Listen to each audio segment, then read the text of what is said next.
Alrighty, so dopamine. I'm sure you've heard it. It's very common, and it seems to be very popular.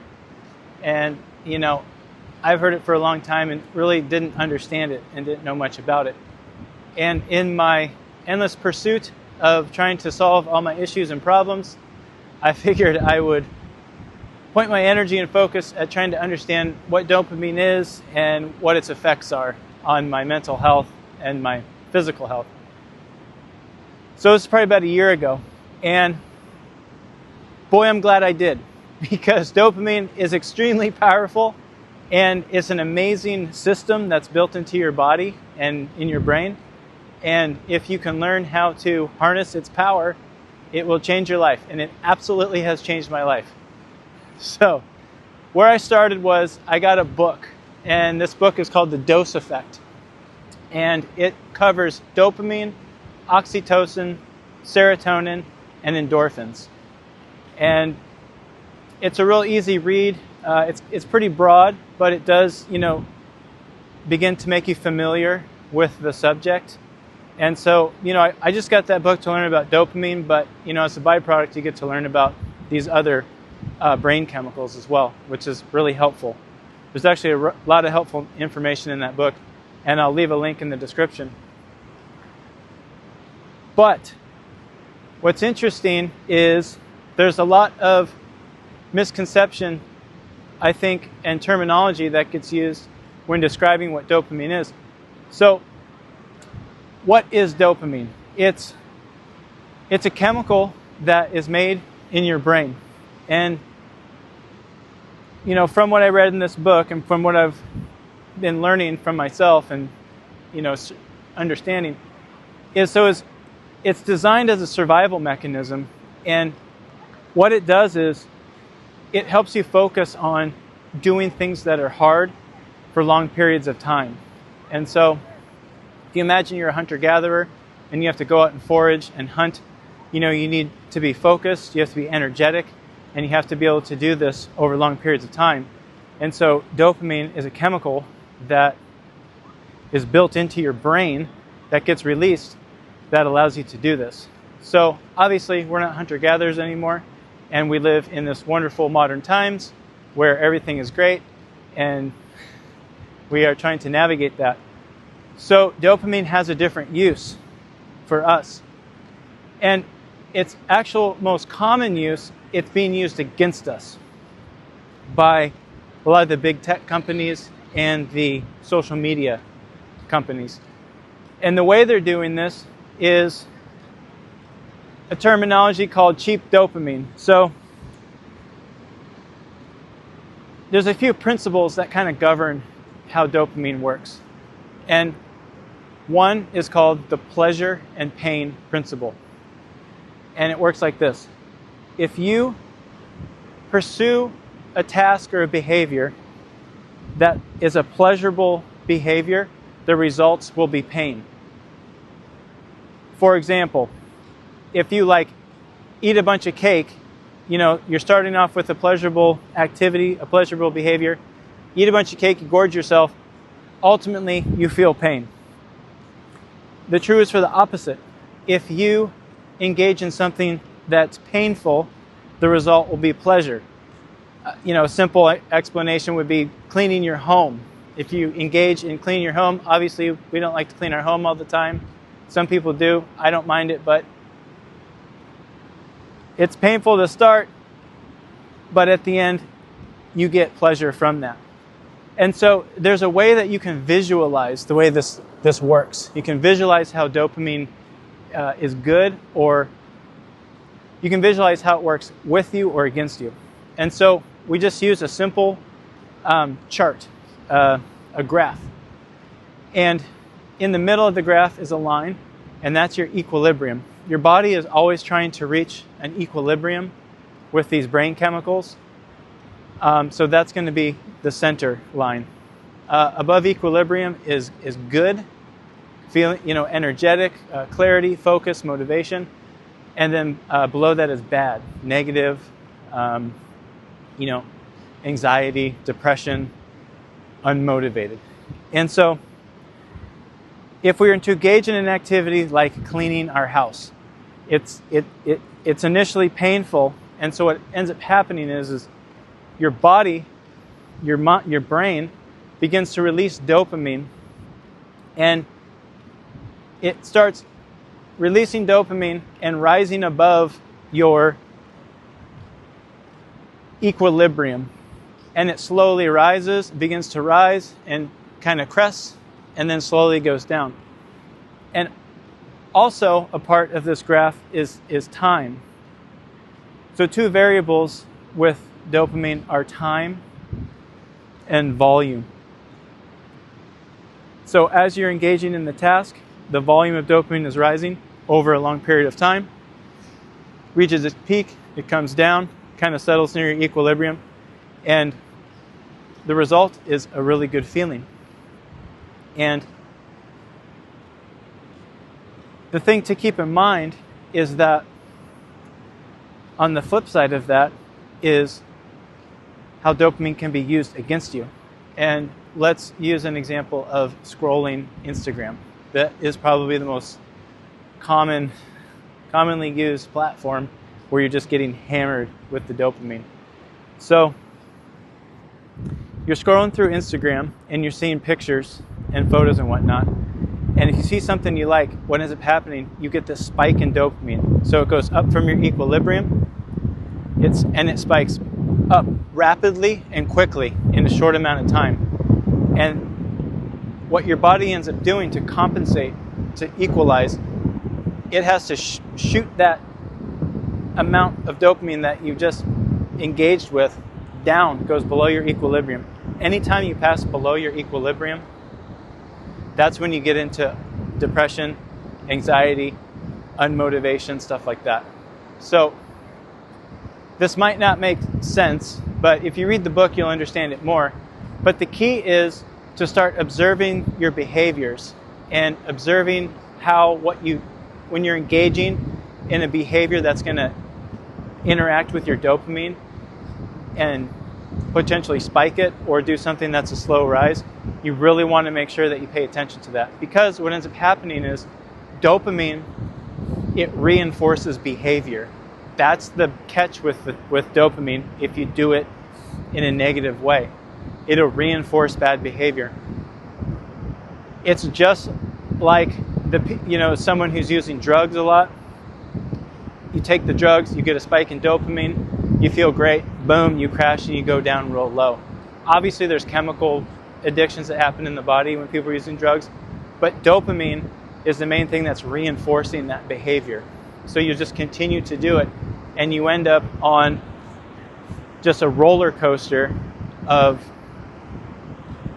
these shots of dopamine. You're spiking up, you're going below your equilibrium. It's just continuing, and what ends up happening, you end up below your equilibrium in a natural state, and then that's what leads to all the problems we're seeing throughout society. It's my feeling that the way people's dopamine systems are being activated and triggered, it's a national health crisis.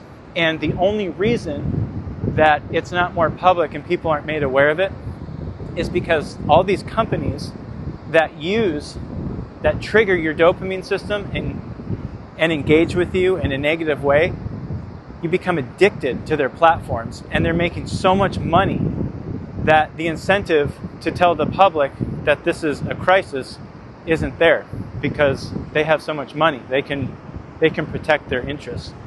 So, Instagram has 400 million daily active users.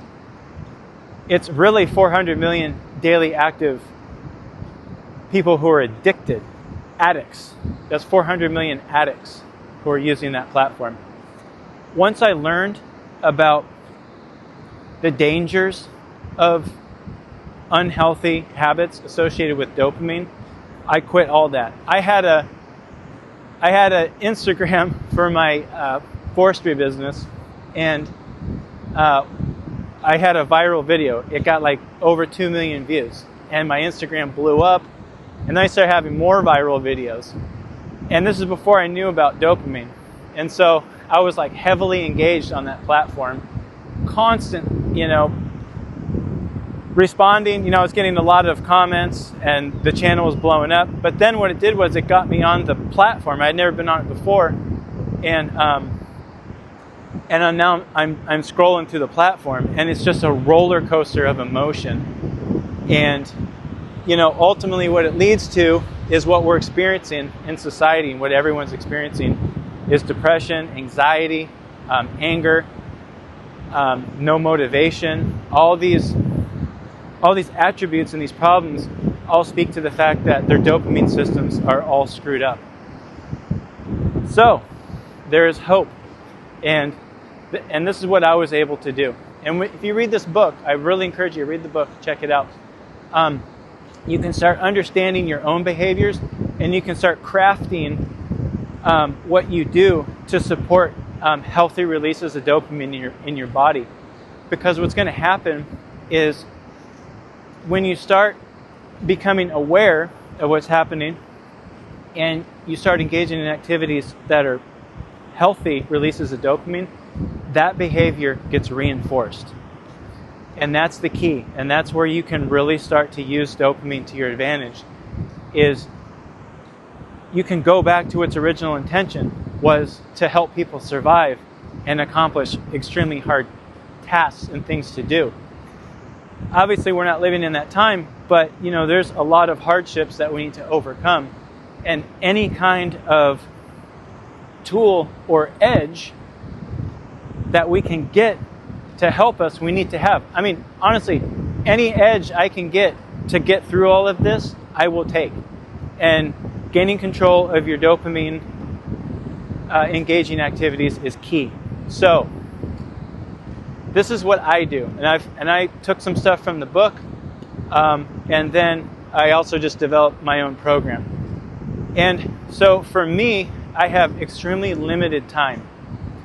I have my business, which is a full-time job, and I'm taking care of 2 children, and I have a wife.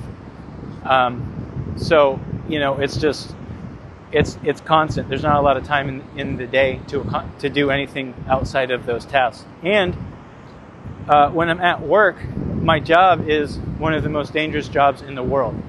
I'm a tree feller, we're a logger, and that between that and mining are the most dangerous jobs in the world. So I have to be super sharp the whole time. A lot of times I work alone out in remote locations. So I got to be super on it. I got to be mentally sharp. I got to be physically sharp. So, and the fact that how I earn my money is on my labor, and I got the wife and 2 kids. I have to get any edge I can. So this dopamine thing, when I started learning about it, I learned, man, that's the secret weapon. So this is what I do. It's key that it all starts in the morning, your morning routine. Whatever activities you decide to engage in the morning is going to set up your entire day. And it's so important to avoid at all costs doing any of the bad dopamine engaging activities. For example, if you sleep with your phone near you, and the first thing you do is wake up and boom, you check the phone and say there's a message, that's a spike in dopamine. Boom. This is called cheap dopamine. You get a spike, goes for a little bit, and boom, you're down below your equilibrium and you're instantly in the depression zone. And then what ends up happening, you're going to chase that feeling that the spike gave you, that good feeling. You're going to chase that the rest of the day. You're shot. And that's how we get to all these problems. That's a great example. So you want to avoid all things like that. This is what I do to safeguard my dopamine. It's crucial that you think of it as a very powerful tool that you need to safeguard. So number 1, I go to bed at a good time. Go to bed between 8 and 9, and I wake up between 3 and 4. First activity is you wake up super early in the morning. That is hard. That's a painful thing to engage in. But you feel good. You wake up, you get rolling. First thing I do is I wake up and I make my bed. That could be considered a painful thing, but not really, whatever. This is called dopamine loading. I dopamine load my mornings so I just can have stellar days. Get up super early. Start making my bed. I drink a bunch of water. I take a cold shower. The cold shower is like this amazing tool that you can use to completely change the way you feel. If you're ever feeling depressed, it instantly activates your dopamine system, and it gives you a rise and a plateau, and then it actually helps reset your equilibrium. That is like so important. So I take a cold shower. I like to drink a tall glass of raw milk with a little bit of coffee in it. And then I immediately engage in reading or studying or writing for an hour.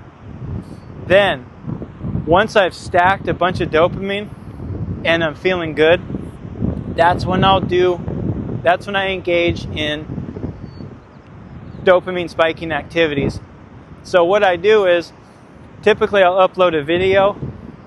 So this will be around, maybe 5 a.m.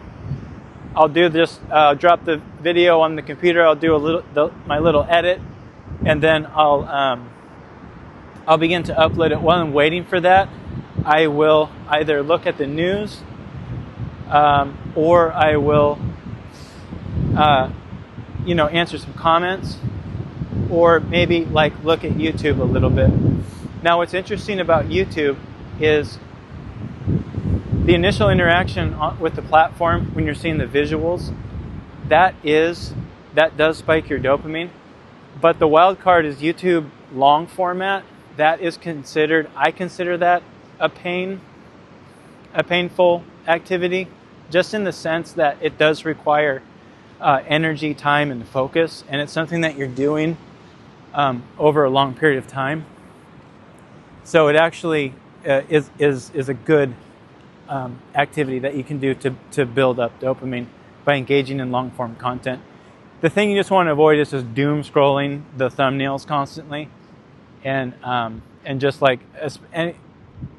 engaging in any of the short form content. Short form content is the devil. You have to understand that. So, from 3 a.m. to about 6 a.m. is 3 hours of dopamine stacking. And then once you've stacked, you can engage in a little bit of the negative dopamine stuff, because it will spike, but you won't go below your equilibrium. And, I'm not going to feed you some bullshit here. I think you can understand that by now. If there's some kind of edge that we can get that's going to help improve our lives, then I'm going to try it. And if it works, then I will share it. And getting control of your behavior and the way you feel and your ability to focus and take on hard things it's imperative. If you want to make it nowadays, you have to be in control of your dopamine systems. You have to be in control of the behaviors you choose to engage in, because it's already challenging enough just navigating, this modern world. If you're depressed all the time, it's not going to work out for you. So, I hope this is helpful. This is, the first video I've started on the dopamine, and this is kind of the skills that you can use to really change your life, really improve things for yourself. And the most important thing with all these new concepts is that, they're not going to change. So you can just learn a little bit at a time. You can let go of feeling overwhelmed by, it's this new thing I got to take on, and it's going to take a lot of time. And it doesn't matter. You just learn a little bit at a time. And it's really important too, when you're taking in new ideas and new information, is take them in for yourself and really think about them, and use your reasoning and your contemplation to think about this stuff and make it your own. that's how I approach learning new topics and new things that come into my life. I like to figure things out and think about it for myself and try to understand it on my own. So, I've communicated to you, how I understand this, but I highly encourage you to just take a look for yourself, because the first step to a lot of this is just awareness. And once you become aware and you can start practicing being observant of your own behavior and behaviors of others, start looking at people, when they're holding their phones. And if you ever wondered why everyone is stuck on their phone all the time, it's because they're addicted to it. The phone is like the needle that, that drug users are pushing drugs into their vein. The phone is the exact same thing. So start paying attention to people's behaviors. And then one thing I do, this happens a lot because I'll go in the sauna at the gym I go to, and people bring their phones in the sauna, and they're on their phone, and I'm thinking like, okay, yeah, it must be something important.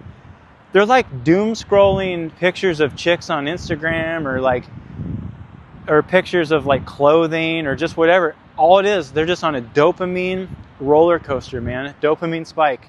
Then they're going down. Then they're spiking back up. And they're just incessantly doing that. And the behavior reflects that. So, like I said, this is a national health crisis that people need to be aware of. And it's imperative that we take control of this for ourselves. Because right now, the tech companies and the social media people and everyone, they're just making gobs of money off of keeping you and me addicted to their platforms. And the way they're doing it is they're affecting our dopamine system. So, anyway, it's sad, but it's true. Well, thanks for watching, and check out that book, The Dose Effect, and start looking around you. It's kind of creepy out there. Okay, talk to you later.